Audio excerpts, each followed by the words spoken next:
Bisimila hôtel Lafia la niko hôtel Lafia wulikajɔw bolodalen do walasa aw bɛ se ka lafiya sɔrɔ cogo min na ani hakilisigi aw ka séjour la anw fɛ Mopti yan kɛrɛnkɛrɛnnenya la Mopti Sevare ka kɛ ni kurantigɛtigɛ ye min ye hôtel Lafia Sevare ale ye wulikajɔw boloda ka se ka min ye awa fɛɛrɛ kɛrɛnkɛrɛnnen dɔw ta walasa aw bɛ se ka lafiya sɔrɔ cogo min na aw ka séjour la hôtel kɔnɔna na n'o ye ka panneau solaire installé min ye kurantigɛtigɛ o degun aw kana o ye séjour la l'hôtel yɛrɛ kɔnɔna na réservation ka kɛ kabi sisan min b'a to aw bɛ se k'aw ka séjour kɛ k'a sɔrɔ tɔɔrɔ tɛ aw kan degun tɛ aw kan hôtel Lafia. Hôtel Lafia ale filɛ ni Sevare Bangetaba yanni ka se aéroport sirafara ma station laban i kiniboloya fan fɛ i bi jigi o carré fɛ mètre 200 bɔɲɔngo Hôtel Lafia ale cokolen bɛ i kiniboloya fan fɛ i bɛ se ka weleli kɛ nɛgɛjuru siraw fɛ 21 42 14 11 76 01 01 98 66 78 72 04 Hôtel Lafia référence do.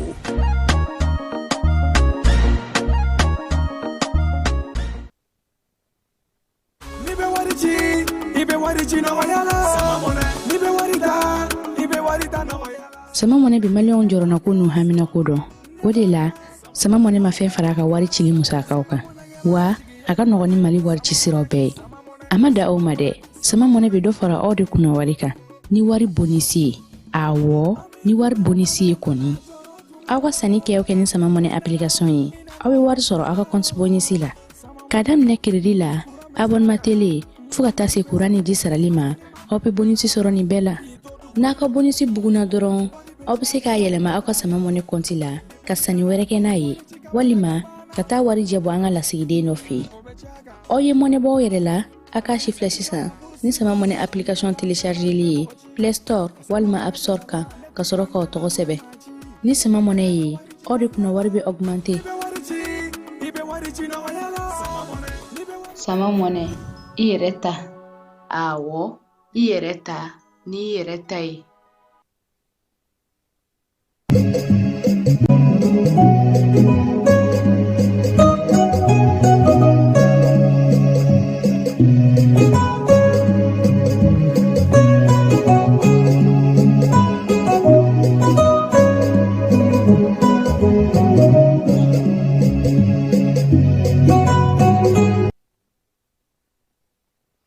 an filɛbaw ni an lamɛnbaw k'aw bɛɛ lajɛlen fo k'aw bɛɛ lajɛlen waleɲuman dɔn ala ye saliba yira an na bi alamisa ye ale ye mɛkalo tile 28 san 2026 kunun ko o tun ye araba ye min ye mɛkalo tile 27 ala ye saliba yira an bɛɛ lajɛlen na an bɛ dugawu kɛ ala ka batokɛlenw bɛɛ lajɛlen minɛ min ye an ka maaw ye n'o ye an ka jamanadenw ye ale ka cɛ fɔ ni kan bɛɛ don ni ɲɔgɔn cɛ si ni kɛnɛya ni labanko ɲuman ala k'o di anw ni aw bɛɛ lajɛlen ma tilega in na k'a fɔ wulada in na sa min ye Falaye Keyita ani ne an fila an kɔni bi yan n t'a dɔn ni Falaye ye sira sɔrɔ an kɔni ye n zole da Segu ka segin Falaye an b'an ka Segu alimamiba fo jirelakaw min ye Segu kɔnɔna na Falaye an bɛ wolomasiri tabaw fo baara min bɛ sen na Segu sira kan bi a bɛ maa hakili sigi a bɛ maa sewa an bɛ dugawu de kɛ ala ka nin to sen na fo basigi ka na sabula sɔrɔkɛla caman jagokɛla caman mɔbilibolila caman taamakɛla caman maa caman sera ka t'i faso la Falaye an dɔw yɛrɛ kun ko n ko ɲinanda in kɔni n k'an na Bamakɔ ka saga sen minɛ nka baara min bɛ sen na bi armée bolo an ka dugawu kɛ halisa ala ka a timako ɲuman d'an ma Mamunu fana sogolono ana Mali kɔnɔ ka diɲɛ fantan ni naani k'an b'u bɛɛ lajɛlen fo. Balo n'a ka maaw Georgia Atlanta kaw fɛ k'an b'u fo. Kume États-Unis Ali États-Unis an bɛ ninnu bɛɛ lajɛlen fo Falaye. Bamakɔ yan Jaba an b'a fo ale bɛ Salakaw ka sigi la k'a Sidibe. Monsieur le maire Siriman Bacili k'a fana fo k'a waleɲuman dɔn. Monsieur le ministre Thierno Oumar Asijalo k'an b'a fo Bayiba mairie du district kɔnɔna na. Sori Kɛmɛso a n'a ka baarakɛlaw Amdalayi ACI k'an b'a fo kosɛbɛ jagokɛlaba don an ka jamana kɔnɔ min ye Adama Amadu Gasama ye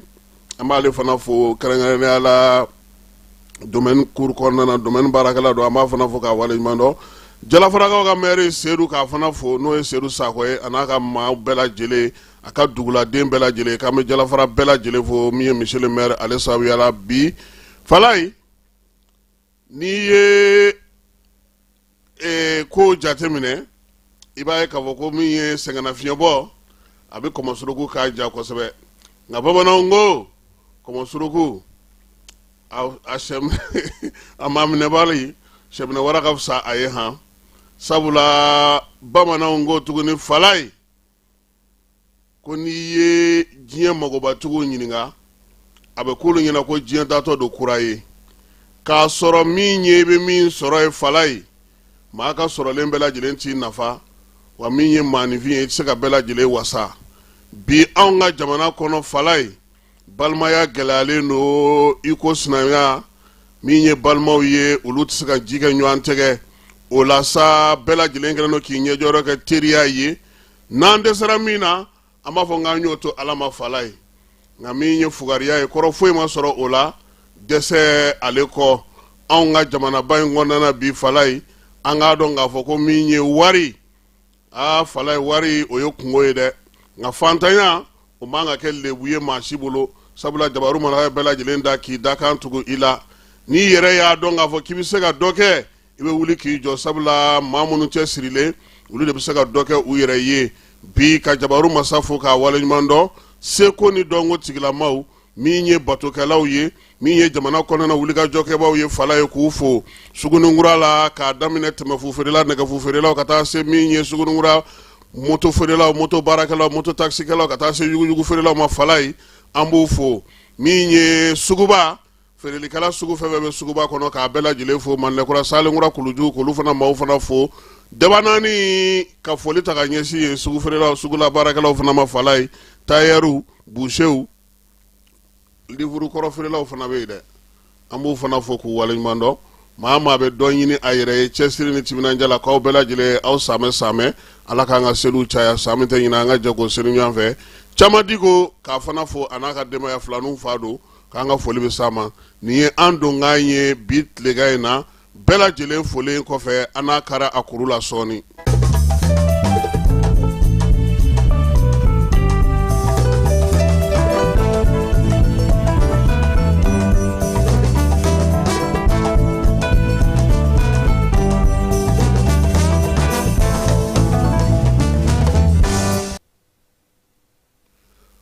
Falaye ni waati in na Kidal mara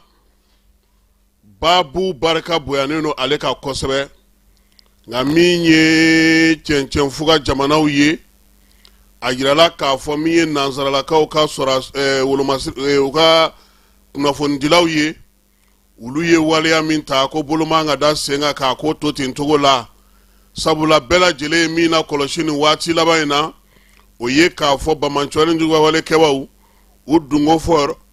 u hakilina fɔ yɔrɔ u miirina fɔ yɔrɔ o ma kɛ yɔrɔ si ye Faransi ka jabɔtelew kɔ TV5 mɔni bɛ o la RFI a n'a ɲɔgɔnnaw caman olu y'u ka daw yɛlɛfɔlaw bamanci jɛkulu minnu bɛ yen n'o ye FLA ye ka kuma don olu ma olu ka kɔkɔrɔdonni baaraw k'olu fɔ k'a sɔrɔ min ye FLA yɛrɛ ka bugunatigɛ kumaw senfɛ a y'a danŋɛnɛmaya bɛɛ lajɛlen ye k'ale ni Jini bolo bɛ ɲɔgɔn bolo Jini min dun jiralen don bi bolokɔni tamaseere la diɲɛ seleke naani fɛ k'a yira k'a fɔ ko bi bi in na ko o ye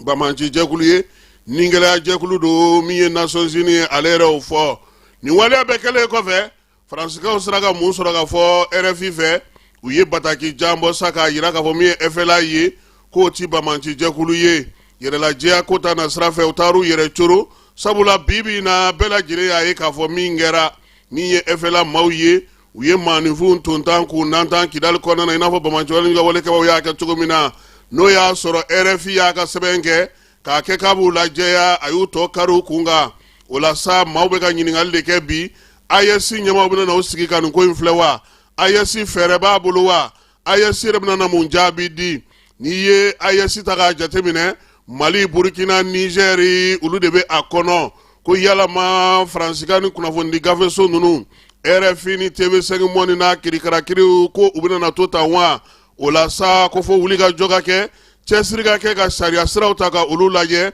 min bɛ se ka kɛ jɛlenya ta na sira fɛ k'o ta ka o ɲɛsin u ma maaw y'a yira sa k'a fɔ min ye Mali ye bingɛlen ale ka avril kalo tile 25 jabɔtele minnu bɛ Faransi bolo a n'a ka jabɔba minnu bɛ yen n'olu sigilen n'o sen kan olu kɔni y'u tondan k'u nanda su ani tile France 24 ye TV5 Monde tɛ TV5 Monde ye RFI tɛ RFI ye su ni tile u y'a fɔ file la k'a fɔ bala la k'a da ŋɛnɛmaya bɛɛ lajɛlen ye bamanci jɛkulu u kɔkɔrɔma donni baaraw k'olu kɛ u bolomadɔlen don maa minnu kan u y'olu bɛɛ lajɛlen fɔ u ka kunnafonidila dɔw yɛrɛ bɛ yen olu yɛrɛ sugandira koyi k'a yira sa k'a fɔ ko olu kɔni dogolen tɛ maa si la bi min ye jinimi ye ale ni olu bɛ baara kɛ su ni tile k'a sɔrɔ diɲɛ seleke naani tɔnba n'o ye Nations Unies ye ale ye waleya in kɔni ko kuma fɔlen wulikajɔ cayalen Faransi yɛrɛ kunnafonidilaw ka bolofara minnu bɛ yen n'o y'u ka lafasajɛkulu ye olu ye tɛnɛgelemali kɛ min kɛ RFI solila ka wuli mɛ kalo tile 4 k'a yɛrɛ jabajɛ ka bɔ nin ko in na k'a yira k'a fɔ ko min ye ɛfɛla maaw ye k'u ma bi dugudenw kan k'u ma bi maa wɛrɛw kan k'a sɔrɔ waleya min bɛ ka kɛ Kidali bɛɛ lajɛlen ɲɛ b'a la olu yɛrɛ y'a jaw yira u y'a bila fa bɛɛ lajɛlen fɛ bisa ko yalama ko maanifinw hakilina ye mun ye nin ko in na maanifinw bɛ ka nin ko la kɔlɔsi cogo di bamanciwale majamuni bamanciwale senkɔrɔma dondonni ka bamanciwale kɛbaaw wele su ni tile ka kuma d'u ma ko diɲɛ bɛɛ y'a ye diɲɛ bɛɛ y'a mɛn wa jaw bɛ fan bɛɛ lajɛlen fɛ jo sariyaw ko cogo di min ye sariya minnu sigilen don kunnafonidilaw kɔkɔrɔma donni na olu ko cogo di diɲɛ seleke naani yɛrɛ ka sariyaw ko cogo di min ye maa mafalen caman ye o y'a yira sa k'a fɔ ko diɲɛ seleke naani yɛrɛ ye sariya dɔw ta koyi min ye 1373 o bɛ yen 1624 o bɛ yen conseil de sécurité ale y'o ta min ye Mali yɛrɛ ale bɛ jɛkuluba min kɔnɔna farafinna ani ni Burkina n'o ye Union africaine ye ale fana ye nin kuma in fɔ maa o maa ye majamuni ta ka ɲɛsin bamanciwale ni ɲɔgɔnwalekɛbaw ma maa o maa ye ni bamanciwalekɛbaw ni ɲɔgɔnwalekɛbaw y'u tɛgɛ di ɲɔgɔn ma maa o maa y'u kɔkɔrɔma don k'u senkɔrɔma don ka tila ka se ka baara ta ka ɲɛsin u ma k'u ladɛmɛ u ka baaraw la ko sariya kan ka se ka wuli ka jɔ k'i nɔ minɛ o la sa hakili jagabɔw kɔfɛ maaw y'a yira sa k'a fɔ ko min ye sariyakisɛw ye min ye 8 fu 25 ka taa se san 2008 ma n'o bɛ tali kɛ code pénal san 2024 ma k'o bɛ se ka bila sen kan min ye mandat d'arrêt ye diɲɛ fantan 4 kunnafonidila minnu ye nin baara kɛ o bɛ se ka ta ka ɲɛsin u ma min ye AES jamanaw yɛrɛ ye u tun ye kiiribulon mun fɔ n'o ye tribunal ye tribunal de droits de l'homme u bɛ se k'o fana sigi sen kan ni maa kofɔlen ninnu ka nɔminɛli baara kɛ ye diɲɛ fantan ni 4 bɛɛ lajɛlen fɛ bamanciwale ni ɲɔgɔnwalekɛba kɔnnen don wa danganɛmayalen don jo sariya jamanaw b'a dɔn min ye sariya jamanaw b'a dɔn wa hali kɔsa in na min ye nanzaralakaw yɛrɛ fɛ yen Union européenne na maa caman ye bɔfɔrɔla kuma ta ka ɲɛsin Faransi ma ka kɛ ni nin waleya in ye nin fila tɛ se ka ɲɛ cogoya si la jɛkulu la senkɔrɔma dondoli jɛkulu min bɛ k'a yɛrɛ ɲini jɛkulu min bɛ fasodenw ka baara la o bɛ faamu nka jɛkulu ka t'o ta k'o kɛ bamanciwale ni ɲɔgɔnwalekɛbaw k'u bolo di ɲɔgɔn ma ko Faransi ye dan sago a ma dan o ma koyi Faransi yɛrɛ kunnafonidilaw bɔra ni daluyaw ye k'olu da bɛɛ lajɛlen tulo kan min ye Pierre Malboro ye o ye o sariya fɔ RTL sanfɛ misaliw caman dira bisa ko yalama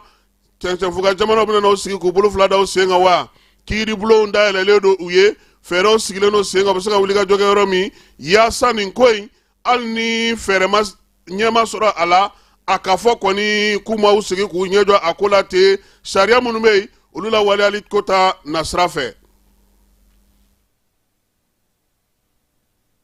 min ye Bamakɔ kɔnɔ yan i b'a dɔn k'a fɔ seli ɲɛkɔrɔla la wulikajɔ caman wolomasiri tabaw y'o boloda Bamakɔ yan yɛrɛ min ye ba kanku 2 bɛɛ lajɛlen la kɔlɔsili baaraw tun bɛ sen na a yirala sa k'a fɔ ko bi sɔgɔmada in na arajo mali ale masurunana kamaleni fila nɛgɛ kaɲɛ 5 waati olu y'u dugudɛgɛ k'u kunda arajo mali sira kan checkpoint fɔlɔ min bɛ falai k'a fɔra k'u jɔ u m'u jɔ u nana se filanan ma nka yan'u ka so ma tir de sommation o de kɛra falai an k'an ka maaw kalan han sɔrɔdasiw ka gun kan sɔrɔdasiw ka baara la tir de sommation kɔrɔ ye k'i bɛ yɔrɔ min ko dan ye kana bɔ yen tuguni nka n'e tɛ sɔrɔdasi kan mɛn dun n'e t'a dɔn ko ye tir de sommation ye dun n'e t'o ɲɛdɔn dun i bɛ kɛ sufu ye sabula mun na sɔrɔdasikɛ n'a b'a ka baara la a sigitɔ yamaruya dɔ de bɛ d'a ma baarakɛcogo dɔ de bɛ fɔ a ye ni maa min tɛmɛna yan kan ni maa min ye nin kɛ i kan ka min kɛ o fɔlen don u ye arajo mali dalalala bi sɔgɔmada in na falai ko min ye kamaleni fila ye n'u bɛ moto sanfɛ olu ye checkpoint fɔlɔ tɛmɛ u ma jɔ tir de sommation kɛra u ma jɔ u y'u kunda filanan kan mugu kan bɔra a fila bɛɛ lajɛlen u taara lahara min ye chef d'état-major ye a ko sɛgɛsɛgɛliw bɛ sen na ko nka ko yan'o cɛ ko k'a fɔ dugudenw ye u k'a faamuya k'a fɔ armée bɛ baara min la bi a baara kan k'a to maaw ka sɔn u k'u sɛgɛsɛgɛ u ka maaw ka kow faamu u ka baara kɛcogo faamu sabula olu bolo bi nin bɛ ka kɛ bɛɛ lajɛlen ka nafa kama bɛɛ lajɛlen bɛ se ka lakana cogo min an bɛ siraba minnu kan an bɛ kɛnɛ minnu kan an bɛ taa yɔrɔ minnu na wolomasiri tama mana min fɔ an ye k'an ka sɔn ma nka sɛgɛsɛgɛliw bɛ sen na k'a lajɛ k'a dɔn maa ninnu ye maa sugu jumɛnw ye u bɔra min u ka ŋaniya tun ye mun ye mun de n'u b'u bolo a n'u bugunatigɛ ko ni ala sɔnna a ma min mana b'o la o na da dugudenw tulo kan min ye Jean Élisée Daw ye ko k'a da bɛɛ lajɛlen tulo kan armée bɛna fɛɛrɛ ni dabali bɛɛ lajɛlen sigi baaraw ka se ka kɛ basigi ni lafiya kɔnɔna na nin waleya in tɛmɛnen kɔfɛ falai kununko tun ye seli ye nka kununko bamakɔ kɔnɔna na n y'a f'i ɲɛna cogo min sɔrɔdasiw ye pɔn bɛɛ lajɛlen munumunu min ye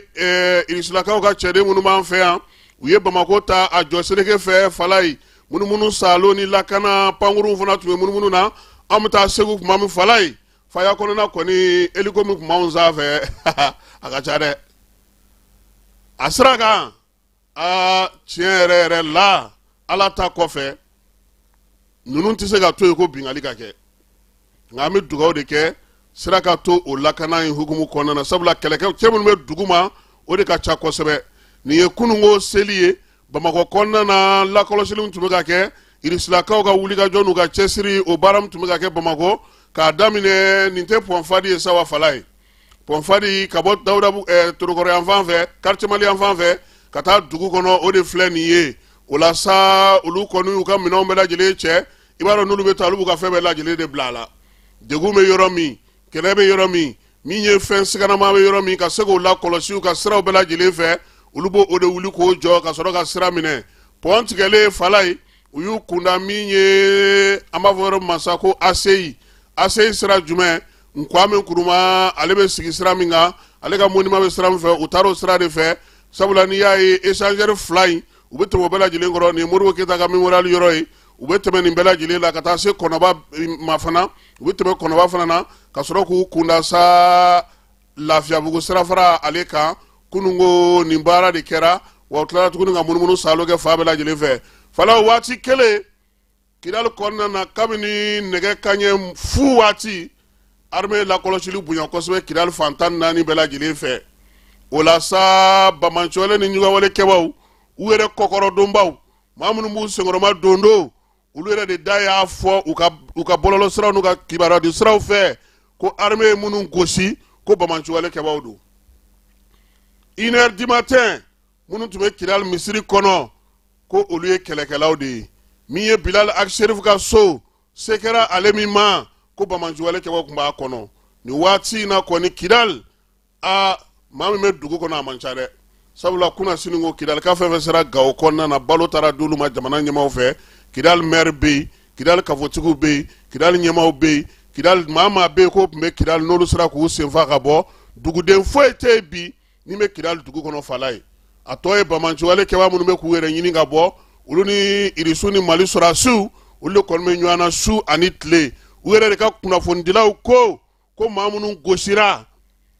ko bingalikɛlaw don bamancɔle ni ɲugawale kɛbaw don se kɛra minnu ma misiri kɔnɔ ko sabula duguden foyi tun tɛ Kidal dugu kɔnɔ tuguni a tɔ kun ye bamanti jɛkulu ye wa sɛgɛsɛgɛliw ni baara tɔw olu bɛɛ lajɛlen bɛ sen na n'an bɔra Kidal an bɛ segin ka na Bamakɔ seliba hukumu kɔnɔna fala ye kununko kun ye seliba ye seliba timɛra Mali fantan ani naani bɛɛ lajɛlen fɛ bɛɛ lajɛlen ye wulikajɔ kɛ seko ni damayira la nka zen seliba n y'a f'i ye cogo min a kɛra degunba kɔnɔna na basigibaliya min ɲɔgɔn yɛlɛ na an ka jamana kɔnɔ sira min bɛ jamanadenw na sirabaw kan ale ni dugu kɔnɔna na o kɔni ye seli in gɛlɛya kana fara degun kan ale ni musakako gɛlɛya nka o bɛɛ n'a ta min ye malidenw ye Mali fantan naani bɛɛ lajɛlen fɛ selikɛnɛw sigira dugawudenw kɛra min ye alimamiw ye olu ye kutubaw sigi ka laseliw kɛ kuma fanba ye tali kɛ min na kununko alimamilakaw fɛ yen o ye bɛn ni kelenya cɛfɔ ni kanbɛn faso kanu maaw ka kɛ ɲɔgɔn fɛ ka ɲɔgɔn faamuya imam Al-Imran Ture ni ale zɛri ni alimami ye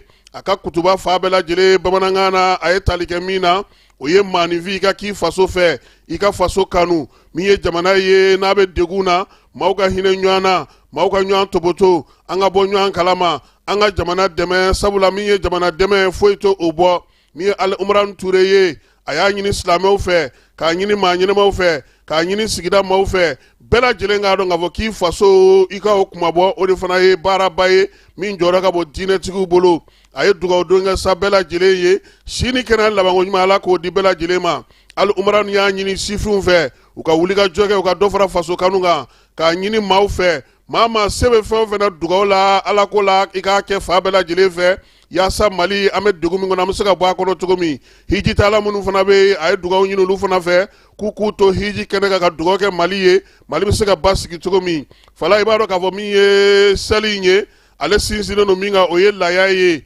laya ni imamuw tilar'u ka kutuba la waati min olu de ka laya bɛ fa fɔlɔ i selila alimami kɔfɛ n'o ka laya ma fa i tɛ se k'i ta fa dɛ ka wuli ka bɔ ko alimami ka kutuba jayana ka t'i ka laya fa sogo de b'i bolo o la sa seli zen ta kɔni tiɲɛ na a kɛra bato ye nka kuma fanba o taara bɛn ni kelenya cɛfɔ ni kanbɛn jamana bɛ se ka ba sigi cogo min na hukumu kelen fana kɔnɔna na kuluba faama sigiyɔrɔ la i n'a fɔ a kɛra laada ye sisan min ye salle de banque ye ale misiri o baaraw kɛra ye min ye maa min bɛ sa n'o o ye kuluba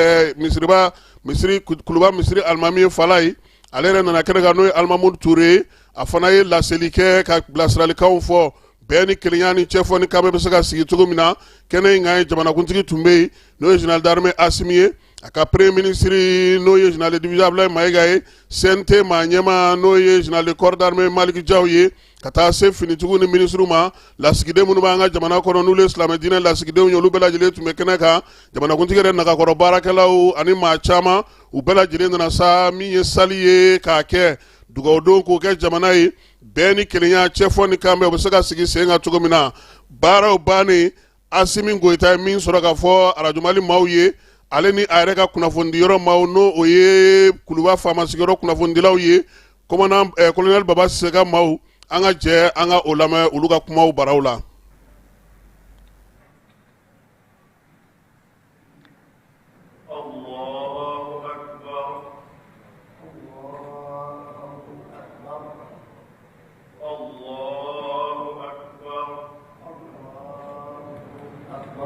الحمد لله رب العالمين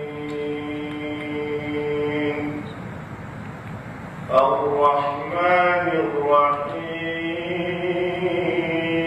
مالك يوم الدين الله أكبر الله أكبر الله أكبر السلام عليكم الله.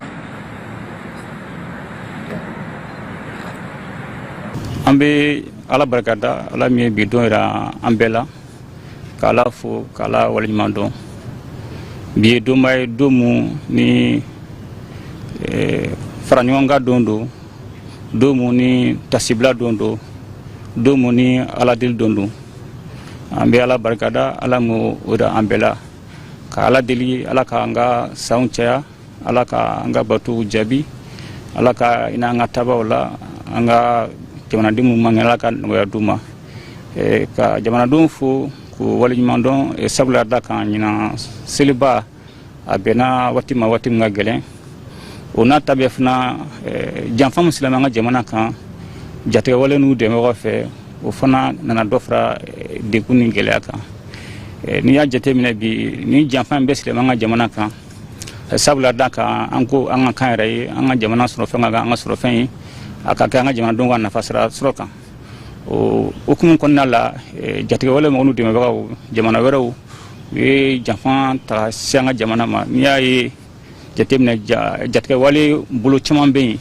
bi mina o bɛɛ ɲɛsinnen b'an ka jamana ma u b'a fɔ min ma ko terrorisme médiatique n'i y'a ye bɔlɔlɔsira kan k'an ka jamanadenw hakiliw ɲagami k'u lasiran u b'a fɔ mun fana ma ko terrorisme économique k'an ka sɔrɔsira an ka jamana sɔrɔsira k'olu tiɲɛ mun b'a to jamanadenw bɛ wuli k'a bila u ka jamana ɲɛmɔgɔ la ani u b'a fɔ mun fana ma terrorisme politique n'i y'a jateminɛ an ka jɛkulu dɔw olu taara fara jatigɛ wale mɔgɔw kan mun b'a to u bɛ se k'u sago sɔrɔ cogo min na fanga tago la donc u b'a fɔ mun fana ma terrorisme international n'i y'a jateminɛ i b'a jatigɛ wale jɛkulu caman bɛ yen olu ni jamana wɛrɛ bɛ jɛ hali n'u ka hakilinataw tɛ kelen mais u bɛɛ sago ye ka janfan ta ka ɲɛsin an ka jamana kuma tɛ kɔlɔlɔ bɛ se ka na o b'a fɔ mun fana ko terrorisme d'État jamana wɛrɛ bɛ taa ka jamana kɔnɔ mun b'a to a b'a sago ɲini an ka jamana kɔnɔ a sira bɛɛ fɛ donc n'i y'a jateminɛ o jatigɛ wale taabolo caman o bɛɛ ɲɛsinnen bɛ an ka jamana ma nin waati la donc a ka kan bi an ka jamanadenw an ka fara ɲɔgɔn kan jamana kelen de b'an bolo an ka jamana ye jamanaba de jamana mun bɛ lakali tarikuw la jamana mun ma deli ka siran fadenya kelen ɲɛ jamana mun ma deli ka siran kɛlɛ ɲɛ donc a ka kan bi an minnu bɔra olu mɔgɔbaw la an ka wuli ka jɔ an ka jamana ye ni kɛlɛ binna jamana kan a ma se mɔgɔ ka mɔgɔ wele mun bɛ se ka jamana lafasa ka jamana lakana a kɛra b'i ka foro la o i b'i ka so i b'i ka butiki kɔnɔ bɛɛ kan ka wuli k'i jɔ o hukumu fana kɔnɔna an bɛ jamanadenw fo sabula daga bingali fɛn kɛra jamana in kan jatigɛwale mɔgɔw fɛ an ka jamanadenw wulila k'u jɔ marifa t'u bolo k'u ɲɛsin jatigɛwale mɔgɔw ma ka tila ka kunnafoni fana di sɔrɔsiw ma mun y'a to an ka tenitigi ye se ka dankari la jamanadenw ka jɔyɔrɔ yɛrɛ an b'o fo dan tɛ foli min na o de ye jamana kanu ye o de ye jamana baara bɛɛ ni jɔyɔrɔ don jamana ko la k'a fɔ fana an bɛɛ ka jɛ bi k'a fara an ka jamana an ka finitigiw kan wa n'an jɛɲɔgɔn irisiw olu minnu bɛ jatigɛwale kɛlɛ la mun b'a to an bɛ jɛ k'u dɛmɛ mun b'a to basigi bɛ na an ka jamana cogo min na an ka jamana bɛ lafiya cogo min na sabula daga wulikajɔ baden bɛ sen na bi bi in na a ma dogo mɔgɔ si la mun b'a to jugu ninnu bɛ kuma na kɛ yɔrɔ o yɔrɔ a kɛra kungo kɔnɔna ye a kɛra ji kɔnɔna ye a kɛra kulu sanfɛla ye a kɛra cɛncɛnkanna ye k'o ɲini ka dankari k'u la mun b'a to an ka jamanadenw bɛ basigi an ye fɛn mun fɔ jamanadenw ka laɲini u ye sira yira n na sira mun n'an b'a fɔ ma n'a a sira sɔrɔla u b'a fɔ ma ko assise nationale de refondation jamanadenw bɛɛ bɛnna k'a fɔ u bɛ fɛ jamana ka taa nin taabolo kan o taabolo min taara an bɛ o sira ta segin kɔ to sira la bilen fo an seyɔrɔ o de ye malikura ye malikura n'o bɛna kɛ jamanadenw ka laɲini kɔnɔna la o baara in an b'o kɛ fo ka s'a dan na segin kɔ t'a la siran t'a la sabula da kan baara min tɛ ɲɛ kɔ a kɛli kɔ i b'a kɛ siɲɛ kelen i ka lafiya mun b'a to i kana segin a kan siɲɛ caman hali bi an bɛ jamanadenw fo k'u fo dan tɛ foli mun na hali bi ala ka jamanadenw kan bɛn ala ka jamana basigi ala ka sɔrɔ sabati an ka bunahadamadenw an jɛɲɔgɔn minnu ɲin tora nin kɛlɛ la sɔrɔsi fara sibili kan a n'an teriw kan an b'a ladeli ala ka yafu bɛɛ lajɛlen ma minnu joginna ala ka lafiya d'u ma ala ka jamana basigi an bɛ ala deli sabula da ka samiya baga don ala k'an sɔn samiya ji ɲuman na mun b'a to an ka sɛnɛkɛlaw u bɛ nimisi wasa sɔrɔ ala k'an kisi ka taga ji mun bɛna ni tiɲɛni ye hali bi an bɛ ala fo k'ala barikada n bɛ foli bila jamanaden bɛɛ la minnu bɛ jamana kɔnɔ ani minnu bɛ jamana kɔ kan ala ka san wɛrɛ jira an na.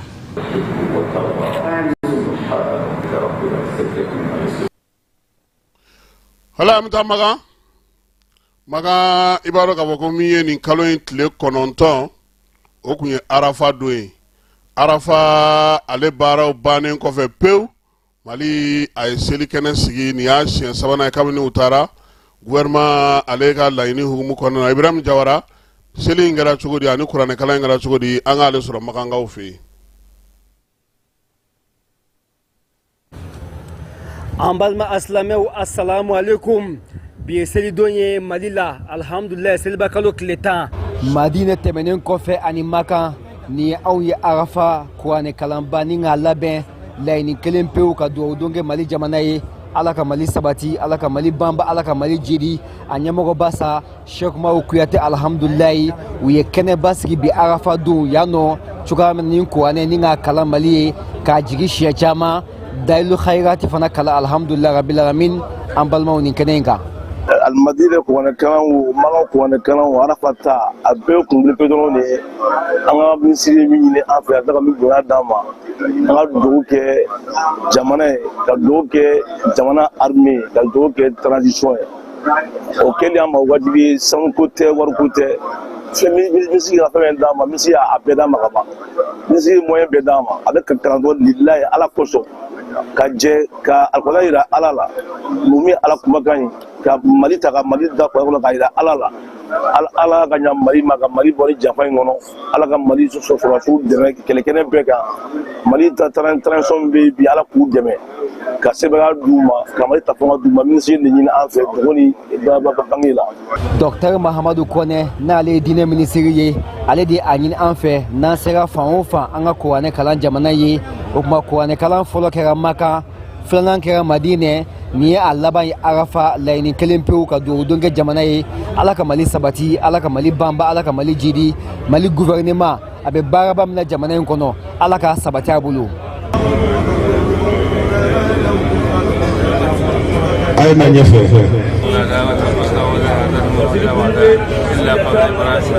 wa ala fana mago bɛ an ka yafa ɲini na nin waati ninnu na dɛ ani an ka tubi la an ka segin an kɔ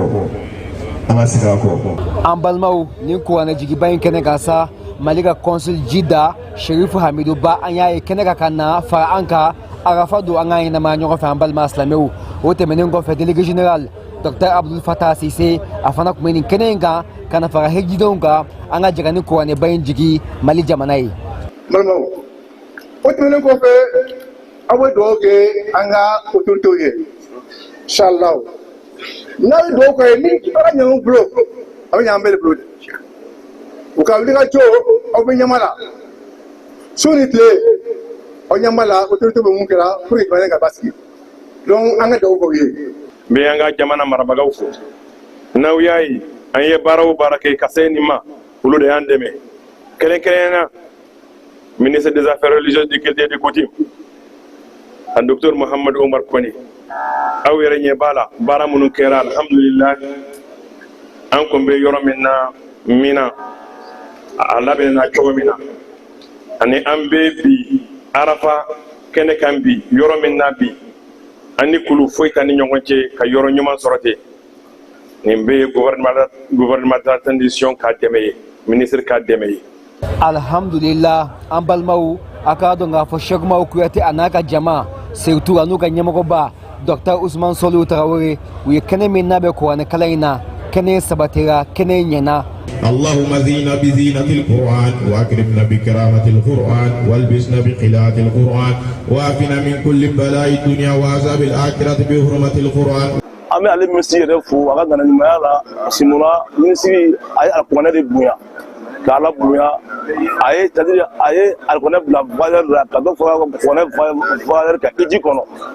docteur Mohamed Omar Kone donc an bɛ dugawu k'a ye sida ni kɛnɛya ni wasa ala k'o d'a ma hali bi ala ka ɲɛmɔgɔ ta fanga d'a yɛrɛ ma ala ka denbaya kɛ a sago ye ala ka sinsin an bɛ dugawu kɛ fi sirati wali ala ni ala ka n'a wasa ala ka maliden bɛɛ dɛmɛ. Alhamdulillah an balima silamɛw Sheikh Umaru Kuyate a n'a ka jama an b'u fo ɲinan kuranɛ kalan alhamdulillah a taabolo ka ɲi k'a daminɛ Maka Madinɛ fo yan nɔ kɛnɛ in sabatira kɛnɛ in labɛnna ka ɲɛ Sheikh Umaru Kuyate n'i ka jama aw ni ce aw ni baraji Ibrahim Jawara ka bɔ Arafa wasalamu alaikum.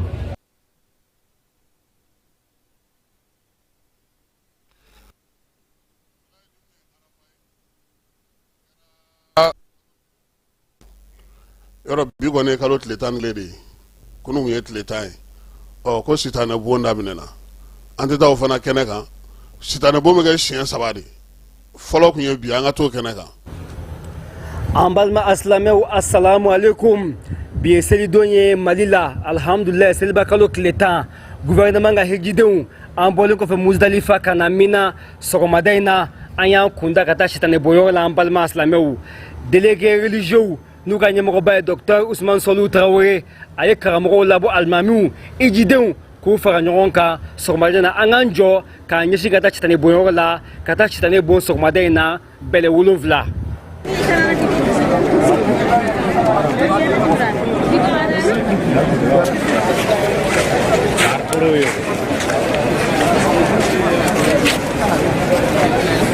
an balimaw ka bɔ an ka tantan na ka taa sitanɛ bɔyɔrɔ la a ka jan nɛ o tuma maa minnu bɛ k'a fɔ n'u tɛ se ka taa u bɛ se k'u ka bɛlɛ di maa wɛrɛw ma o ka taa bɛlɛ bɔ u nɔ la an kɔni y'an kunda nin sira in kan an balima silamɛw k'an ɲɛsin ka taa sitanɛ bɔyɔrɔ la bi sɔgɔmada in na.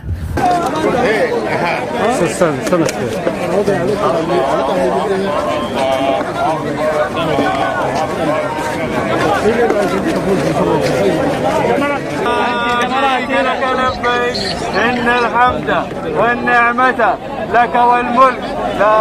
شريك لك. Ayi o tɛ anw kelen koyi o tɛ gouvernement ka hijidenw kelen koyi privéw bɛɛ b'a la ayi diɲɛ hijiden bɛɛ de b'a kunda sɔgɔmada in na ka taa sitanɛ bɔnyɔrɔ la ka taa sitanɛ bɔ an balima silamɛw a jama ka ca kosɛbɛ a ma nɔgɔn dɛ nka an wulila waati min na a y'a sɔrɔ tile ma bɔ kosɛbɛ 7 heures waati don alhamdulilayi an y'an kunda ka taa fo yen nɔ.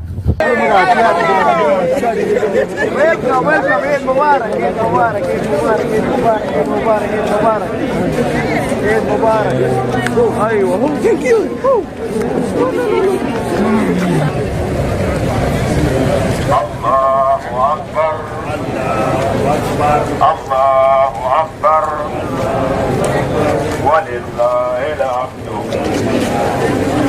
الله أكبر الله أكبر الله أكبر. An balimaw ka bɔ tantanw na ka taa sitanɛ bɔyɔrɔ la i b'a ye lakana tigilamɔgɔw polisiw ambulansiw pɔnpiyew u caman de bɛ yen nɔ cogoya min na hijidenw ka se k'u kɔlɔsi ni maa min ye baasi sɔrɔ u b'olu tigi ta cogoya min na ka dɛmɛ d'u ma an balima silamɛw.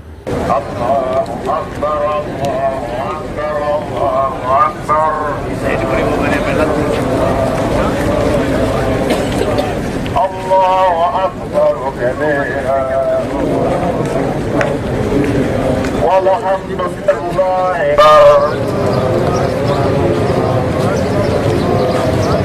O tɛmɛnen kɔfɛ saudiya polisiw jisuma de b'u bolo u b'a kɛ mɔgɔw kan cogoya min na mɔgɔ ka se ka lafiya an balima silamɛw a k'a dɔn k'a fɔ silamɛya ka di koyi nin ye donba ye anw fɛ yan alhamdulilayi tɔgɔma b'a la mɔgɔw bɛ sɛgɛn nka silamɛya kanu ani bonya min bɛ silamɛya kan ani maaw bɛ silamɛya fɛli min kɛ sɛgɛn mɔgɔw t'a santi an balimaw.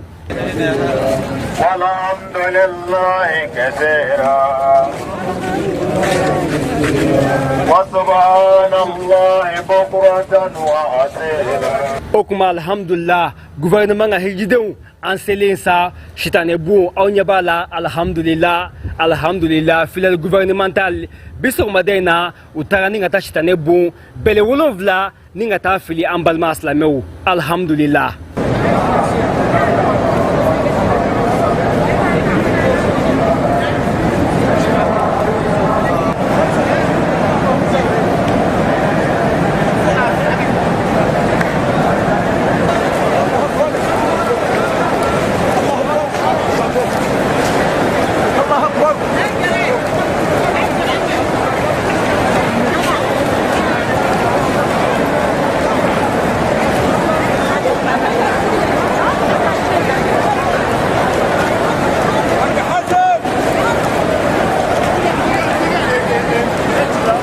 O kuma inshallahu sini seliba kalo tile 11 u bɛ tila ka bɔ tuguni sɔgɔma ka taa bɛlɛ 21 fili sinikɛnɛ seliba kalo tile 12 u bɛ tila ka bɔ tuguni ka taa bɛlɛ 21 fili o y'a bannen ye ka labɛnw sabati k'u kunda ka taa maka inshallahu.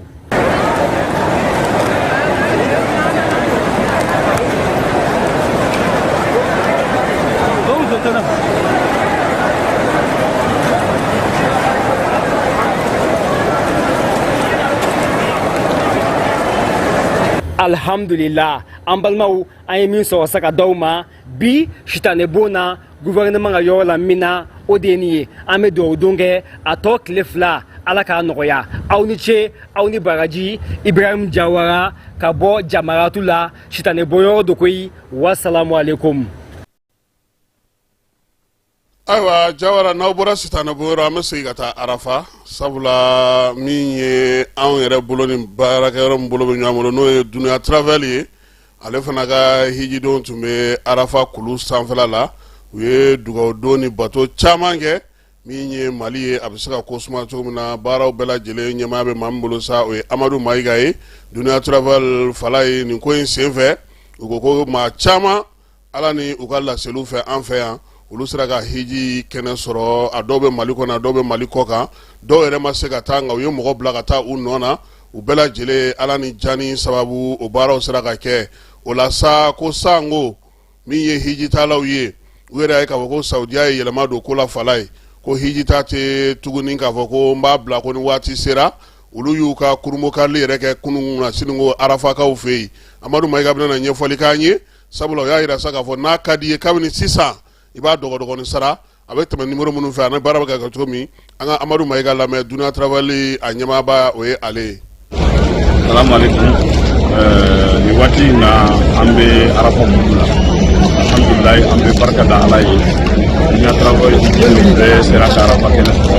an bɛ waati min na an y'an ka kubaw n'an ka duwawu bɛɛ kɛ an ye hijidenw to u bɛ k'u ka duwawu kɛ an nana hijidenw dɔ ye fana bugu la wala comme na alhamdulilayi Ala y'an garisɛgɛ yɔrɔ min na a ka surun fɛn na kulu la kosɛbɛ à peu près an b'a fɔ 300-400 mètres o de b'an ni dugu cɛ o ye Ala tanuba ye o tɛmɛnen kɔfɛ an bɛ wele k'an bila maliyɛnw bɛɛ ma Mali silamɛw bɛɛ ni mɔgɔ mɔgɔ bɛ fɛ ka na hiji la san wɛrɛ 2027 tɔgɔ sɛbɛnw daminɛna Dunuya Travel la 2027 hiji tɔgɔ sɛbɛn daminɛna 2027 hiji tɔgɔ sɛbɛn daminɛna an bɛ wele bila silamɛw bɛɛ ma ni mɔgɔ mɔgɔ bɛ fɛ ka na hiji la ka mɔgɔ tɔgɔ sɛbɛn hiji la i ka taa tɔgɔ sɛbɛn à partir du 1er juin ni seli tɛmɛna dɔrɔn tɔgɔ sɛbɛnw bɛ daminɛ hiji dɔrɔn n'i bɛna hiji la fo ka passeport de sɔrɔ gɛlɛyaba de bɛ passeport sɔrɔli la ni nati minnu bolo donc an b'a ɲini fɛ bɛɛ ka wuli sisan nin waati in na ka wuli ka t'u tɔgɔ sɛbɛn wari sara la se ka dɔgɔdɔgɔnin sara o ye fɛn nɔgɔya ye an y'a don baara kɔnɔ donc wari bɛ se ka dɔgɔdɔgɔnin sara fo ka se waati ma yɔrɔ a b'a dɔn ɲina tɔgɔ sɛbɛnw a dabilara 31 décembre o kɔrɔ o b'a yira k'a fɔ toujours ni décembre min bɛ nalen décembre 2026 2027 tɔgɔ sɛbɛnw fana u bɛna jɔ faamaw ma fɛn fɔ la fɔlɔ mais an b'a jigiya k'a fɔ san o san dɔ de bɛ bɔ délai la ka na donc vraiment an bɛ wele kɛrɛnkɛrɛn bila Mali hijidenw ma ka wuli k'u tɔgɔ sɛbɛn 2027 campagne a dayɛlɛla Dunuya Travel la a ye n'aw tɔgɔ sɛbɛn numéro 66 71 37 24 66 71 37 24 WhatsApp 82 01 04 04 WhatsApp 82 01 04 04 voilà an tila ka sɛbɛn dugu ma n'aw mago bɛ kunnafoniya wɛrɛw la aw bɛ se k'an wele u bɛ ka WhatsApp caman o numéro fila in na wa numéro fila in fana bɛ WhatsApp la assalamu alaikum. Ayiwa min ye Dunuya Travel ye an b'a ɲɛmaaba fo Amadu Mayiga fala ye APDP maaw tun bɛ taama na nin waati in na kɔnɔwarikaw fɛ yen tile 4 min ye farafinna ni diɲɛ maaw tɔgɔla sɛbɛnw la kɔlɔsili o baara Assemblée Générale ba tun bɛ yen kɛnɛ ka sa an ka maaw olu ni jamana wɛrɛ maaw ye hakilina falen kɛ tile 4 baara in yɛrɛ tali kɛ mun na sa fɛɛrɛ jumɛn bɛ se ka sigi sen kan maaw bugunlatigɛ sɛbɛn bɛ se ka lakɔlɔsi cogo min na ka kɛrɛnkɛrɛn ka ɲɛ kosɛbɛ min ye bɔlɔlɔ sira fɛɛrɛ minnu sigilen olu kɛrɛfɛ sa ko k'a lajɛ farafinna kɔnɔna yiriwali bɛ se ka kɛ cogo min na sariya ko ta na sira fɛ k'a lajɛ bugunlatigɛ sɛbɛn ninnu bɛ se ka sigi sen kan cogo min na Mali ale ka maa minnu tun bɛ n'o ye APDP maaw ye olu yɛrɛ ye kuma ta fɛɛrɛ min bɛ Mali bolo hakilina bɛ Mali la ani Mali yɛrɛ ka filɛna ye min ye nin ko in na u y'o fana fɔ babu senfɛ kɛnɛ fana ka ɲi sa u ni jamana wɛrɛ maaw fana ye hakili jagabɔ kɛ ka fɛɛrɛw sigi sen kan bolo ni ɲɔgɔnma bɛ se ka kɛ cogo min na kɛrɛnkɛrɛnnenya la APDP maaw y'a yira fana k'a fɔ ko min ye jɛnsɛn naani yɛrɛ tɔgɔla tɔma min bɛ yen n'o o bɛ tunkarankew ka kow ɲɛnabɔli kunna sa u n'o ɲɛmaaw fana ye ɲɔgɔn ye hakilina falenna kow sira na sira fɛ maa minnu bɛ sa n'olu bɛ ka gɛn ka bɔ jamanaw kɔnɔ walima n'u b'u sigiyɔrɔ bila olu tɔgɔla sɛbɛn bɛ se ka lakana cogo min ka lakɔlɔsi cogo min na sariyako ta na sira fɛ bɛn kɛra ka sa k'a yira sa k'a fɔ k'u bɛna n'u bolo ni ɲɔgɔn ma yaasa o maa kofɔlen ninnu olu ka sɛbɛnko bɛ se ka don ba la cogo min na k'a lakɔlɔsili sigi sen kan APDP kɔni nin tun t'a siɲɛ fɔlɔ ka taa nin kɛnɛ in kan sabula min ye nin lajɛ min bɛ kɛ Kɔdiwarikaw fɛ yen san o san sigi bɛ kɛ ka Mali kɔnɔ ale ka fɛɛrɛ ɲumanw na n'a ka baara kɛcogo ɲumanw na sabula a fana ka APDP a sigira sen kan a mɛnna farikolo ɲɛnajɛko ta na sira fɛ fala ye Fédération Malienne ale ye communiqué bɔ k'a yira sa k'a fɔ k'a tun ye jɛrɛ mun kɛ n'a tun ye baara minnu kɛ olu kɔmasegiw kɛra tɔndenw ye lajɛ o kɛra araba tɛmɛnen a fɔ tarata tɛmɛnen u ka tɔn yɛrɛ jabala la senfɛ sa baara minnu sigira sen kan n'o o ye entraîneur kura tali ye ko a baaraw bɛ sen na u y'a yira sa k'a fɔ k'u kɔni tun ye fɛɛrɛ min sigi sen kan ka se ka baara kɛ ka ɲɛ entraîneur kura bɛ se ka sugandi cogo min k'o baaraw bɛɛ lajɛlen bɛ sen na nka nin waati in na sa k'a ɲinina tɔn yɛrɛ ɲɛmaa fɛ n'o ye Muazu Baba Sise ko ale ni ministre so min bɛ farikolo ɲɛnajɛ kunna n'o ka kuma sabula entraîneur kura min na sugandi o ka musaka ko u ka bɛɛ bɛrɛ la o mana bɔ yen kuma min na sa tɔgɔ bɛ sɔrɔ ka fɔ k'a yira bɛɛ lajɛlen na sa k'a fɔ ko nin waati in kɔnɔna bɔlɔlɔ sira fɛ maa caman tɔgɔ bɛ ka fɔ Florent Mbengue dɔw yɛrɛ ko k'o taara ka ban ko sɛgɛsɛgɛli bɛɛ lajɛlen banna dɔw fana y'a yira sa k'a fɔ ko min ye Badou Zaki ko kun jɔyɔrɔ ka bon kosɛbɛ Magasuba n'o ye Mohamed Magasuba ye Aigle yɛrɛ ka dege karamɔgɔ kɔrɔ ale fana tɔgɔ fɔlen don nin ko in na fala ye nka sinsin kɛra min ka bɔlɔlɔ sira fɛ ni tile fila in na kosɛbɛ o ye Florent Mbengue RDC ale dege karamɔgɔ kɔrɔ maa min ye jɔyɔrɔ caman sɔrɔ dege karamɔgɔ ko la min ye fasilikɛlaw kɔni y'a yira bɔlɔlɔ sanfɛ ko Mali maaw ye o de sugandi musaka ko k'a tɔ tora ye fédération ɲɛmaa y'a yira sa k'a fɔ k'u ka barosigi fana senfɛ baaraba minnu bɛ yen n'u kan ka olu boloda kɛrɛnkɛrɛnnenya la Mali Coupe du Mali finale ko kan ka taa sibiri nata in n'o ye mai kalo tile 30 ye o kan ka kɛ Joliba AC ale ni FC Jara ni ɲɔgɔn cɛ tɔn fila minnu tora tulo na sa o baaraw fana labɛnnu k'u bɛ o kan sifin minnu bɛ yen n'olu si san 17 sɔrɔ sa olu ka farikolo ɲɛnajɛ min banna n'an bɔra baara la pewu o kumaw fana lakarila a y'a yira sa k'a fɔ k'u kɔni bɛnna min kan sa o ye k'a fɔ sa fédération yɛrɛ baara bɛ ka kɛ cogo min na nin waati na bɛɛ lajɛlen ka t'o kɛ cogo kelen na jɛlenya ni tilennenya la ka tila ka dugawudon fana kɛ samɛ foli u y'o fana ta k'o kɛ kɛrɛnkɛrɛnnenya la bɛn ni kelenya ni cɛfɔ kan mɛn k'ala k'o don malidenw ni ɲɔgɔn cɛ fala y'an ye kibaruya fana sɔrɔ sa k'a yira k'a fɔ ko fédération malienne de football ale ni maa min bɛ balontanminɛw de an ka ndolancilaw ma n'o ye RNS ye k'u ye ɲɔgɔn sɔrɔ fala ye kuma ɲɔgɔnya ninnu kɔni bolila min kan RNS y'a yira sa k'a fɔ ko fédération ɲɛmaaw ye bɔli min kɛ ka kuma k'a sɔrɔ u m'u sara olu la u m'olu ɲininka ale yɛrɛ kelen tɛ fédération ni maa minnu bɛ baara kɛ k'o ye fili ye a yirala sa k'a fɔ majɛw kɔni yira baara kɔnɔna na nka min ye tɔn jɛkulu fila ye o ye ɲɔgɔn faamu baara kan ka tɛmɛ sira min fɛ u yɛrɛ kan ka jɛ ka communiqué bɔ o la o communiqué labɛnw bɛ sen na yaasa n'u bɛnn'o ka baara kan ka sigi sen kelen min kan o bɛ fɔ bɛɛ lajɛlen ye nka nin waati in kɔnɔna RNS ale tun bɛ bolo min kan kosɛbɛ o ye k'a fɔ k'o ka danŋɛnɛmaya tiɲɛ minnu bɛ yen ani ko nana cogo min na u ka se ka ɲɛfɔ fédération maaw fana y'a yirala sa k'a fɔ olu nana sira min fɛ nin waati in na olu b'a fɛ bɛɛ lajɛlen k'a bila a kunna k'a fɔ ko foyi tɛ se ka kɛ dibi la tuguni a tɛ se ka kɛ dogo la tuguni kɛnɛkan Jalaki baara bɛ kɛ o cogoya la ni fɛn minnu kɛra ni minnu majɛ bɔ o la u na sigi ka kuma olu ka barosigi kun kɛ kun ye mun ye k'a yira malidenw na ko bɛ cogo min u nana sɔrɔ a bɛ cogo min bɛɛ lajɛlen ka bɔ a kalama yanni fɛn yɔrɔ ka caya o de y'u ka laɲini ye nin ko in kɔni nisɔndiyamayɔrɔ ye min ye fala ye jɛkulu fila ye n'o ye RNS ka jɛkulu ye ale ni fédération u bɛ sigi ka fɔ la sa u ka barosigi ninnu bɛɛ lajɛlen kɔfɛ yaasa cogo min na u bɛna bɛnkan min sɔrɔ o na kɛ bataki ye bɛɛ lajɛlen na se ka o sɔrɔ k'a da bɛɛ tulo kan dɔrɔn Coupe du Mali finale a ta ko 65 na sibiri nata don a bɛ kɛ Bamakɔ yan FC Jara ale ni Joliba fala ye Joliba k'a kɔlɔsi dɛ jaralakaw falen sogo la o ma ɲi dɛ wulada in na taa k'o jɔ yan ka bɛɛ fo ka bɛɛ waleɲuman dɔn n'Ala sɔnna ma sini an na ɲɔgɔn sɔrɔ kibaruya wɛrɛw kɛnɛ kan min ni si tɛ kelen Falaye Keyita Kasim Tarawele anw de ye bi wulada in na taa d'aw ma a k'an bɛn waati wɛrɛ.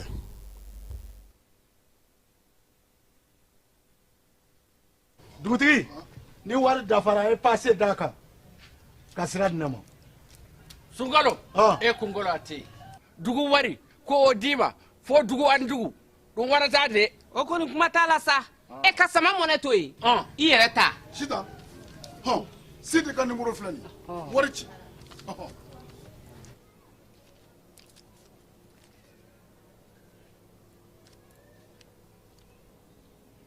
wari sera